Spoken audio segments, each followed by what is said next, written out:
So over the next couple of weeks, we're just sharing with you about our foundations, about our values and what makes us who we are as a church community. So last week we spoke about worshiping authentically, and this week we're speaking about loving sincerely. The great commandment, really, when Jesus was asked what is the most important thing, he said it's love. It's loving God, loving others, and loving yourself.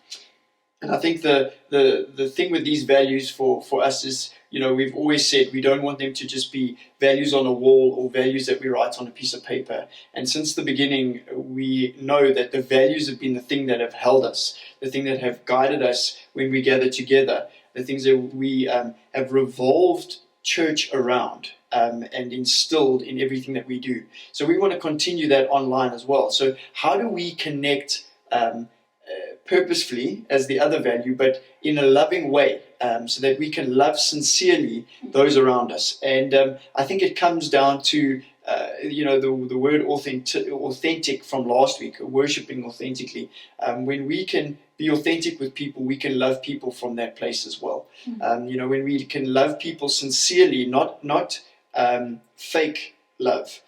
Put it on because that's what the church tells me to do, but deep-rooted love that comes from the bottom. And I think a lot of us have been challenged in this regard, being at home in confined spaces with the same people. And I know it's family, and I can't say this, but you do. You start to need to get out in a lot of ways.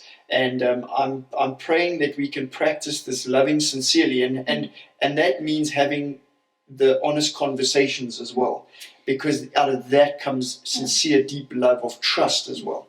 And in church community, often I think we're all feeling it now that we're disconnected from one another, but often church is about a random collection of people who would never normally come together, but Jesus is the thing that brings them together. And so sometimes there are challenging people and different people. You're not challenging, just by the way. Thank you for clarifying that.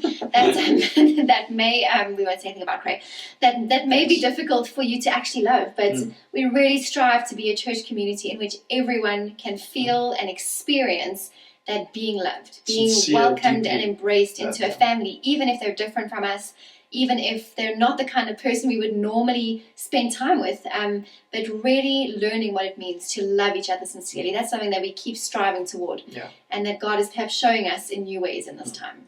And loving sincerely is not liking everyone. We're not called to like everyone, but we are called to deeply love because they are brothers and sisters in Christ. So even in our differences, even in our difference of opinion, even in our disagreements, we can still love each other. Delene and I will have a disagreement around something. It doesn't mean I love her any less. And I think with those, that's the kind of deep-rooted love that we need to cultivate in the life of the church as well. So, love sincerely.